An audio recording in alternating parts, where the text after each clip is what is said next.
ఢిల్లీలోని విద్యార్థుల భవిష్యత్తు కోసం శాంతియుతంగా నిరసన తెలుపుతున్న లోక్సభ ప్రతిపక్ష నాయకుడు రాహుల్ గాంధీ ఎంపీ ప్రియాంక గాంధీలను అక్రమంగా అరెస్ట్ చేయడాన్ని నిరసిస్తూ కాంగ్రెస్ ఆధ్వర్యంలో మార్కాపురం గడియారం సెంటర్ వద్ద ఉన్న మహాత్మా గాంధీ విగ్రహం వద్ద నిరసన నిర్వహించారు.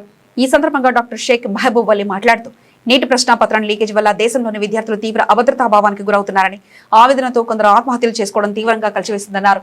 విద్యార్థుల పక్షాన రాహుల్ గాంధీ పోరాటం వల్లనే కేంద్ర విద్యాశాఖ మంత్రి రాజీనామా చేయాల్సి వచ్చిందని పేర్కొన్నారు. ప్రశాంతంగా నిరసన తెలుపుతున్న కాంగ్రెస్ అగ్రనేతలపై అక్రమ కేసులు పెట్టడం బీజేపీ ప్రభుత్వ నియంత్రిత పోకడలకు నిదర్శనమన్నారు.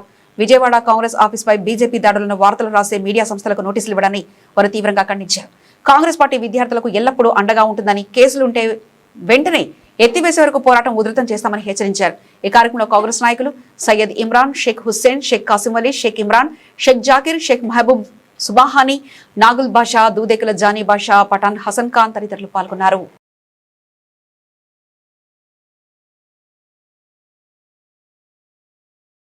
ఈరోజు మార్కాపురం జిల్లా కేంద్రమైనటువంటి మార్కాపురం పట్టణంలో మన అఖిల భారత కాంగ్రెస్ పార్టీ జాతీయ అధ్యక్షులు మల్లికార్జున ఖర్గే గారి ఆదేశాల మేరకు, అదేవిధంగా మన ఆంధ్రప్రదేశ్ కాంగ్రెస్ పార్టీ అధ్యక్షురాలు వైఎస్ శర్మిలారెడ్డి గారి ఆదేశాల మేరకు, మరియు ఉమ్మడి ప్రకాశం జిల్లా కాంగ్రెస్ పార్టీ అధ్యక్షులు షేక్ సైదా గారి పిలుపు మేరకు ఈరోజు మన మార్కాపురం జిల్లా కేంద్రమైనటువంటి ఇక్కడ ఈ నీట్ పరీక్షకు లీకేజ్కు సంబంధించి గత కొన్ని రోజులుగా మన దేశ రాజధాని అయినటువంటి ఢిల్లీ నగరంలో జంతర్ మంతర్ వద్ద నీట్ విద్యార్థులు దాదాపు 10 రోజుల నుంచి ధర్నాలు చేస్తుంటే, ఈరోజు మన భారతదేశ విద్యాశాఖ మంత్రి అయినటువంటి మన ధర్మేంద్ర ప్రధాన్ గారు ఈరోజు వాళ్ళు తమ రాజీనామాను సమర్పించడం జరిగింది.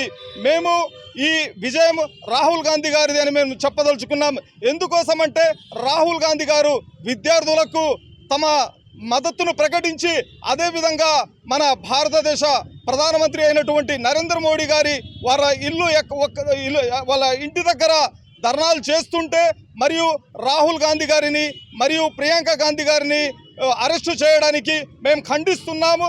మరియు వారి మీద పెట్టినటువంటి ఆ కేసులను ఎత్తివేయాలని ఈ కాంగ్రెస్ పార్టీ తరఫున డిమాండ్ చేస్తున్నాము. అదేవిధంగా జంతర్ మంతర్ దగ్గర విద్యార్థుల మీద పెట్టినటువంటి అన్ని కేసులను కూడా ఎత్తివేయాలని సందర్భంగా మేము చెప్పదలుచుకున్నాం. అదేవిధంగా ప్రధానంగా మనం చెప్పదలుచుకున్నామంటే ఈ నీట్ పేపర్ మరియు సిబిఎస్ఈకి సంబంధించి ఈ బీజేపీ ప్రభుత్వం ఎప్పటి నుంచి అయితే అధికారంలో వచ్చిందో దాదాపు వందల సంఖ్యలో పేపర్ లీకేజ్ అవ్వడం, మరియు విద్యార్థులకు ఒక అయోమయ పరిస్థితుల్లో ఉన్నారు. ఎందుకోసమంటే వాళ్ళ తల్లిదండ్రులు లక్షల కొద్దీ డబ్బులు పెట్టి కోచింగ్ సెంటర్లో వదలడం, మరియు నీట్ పేపర్ లీకేజ్ అవ్వడం వల్ల ఆ బాధతో చనిపోయినటువంటి వందల సంఖ్యలో నీట్ విద్యార్థులు చనిపోవడం జరిగింది. ఆ విద్యార్థులకు సంబంధించి ఆ బాధిత కుటుంబాలకు మన కేంద్ర ప్రభుత్వం ఆ కుటుంబాలకు ఆదుకోవాలని, వారికి నష్టపరిహారం ఇవ్వాలని మేము కాంగ్రెస్ పార్టీ తరఫున డిమాండ్ చేస్తున్నాం. Thank you. జై హింద్, జై కాంగ్రెస్.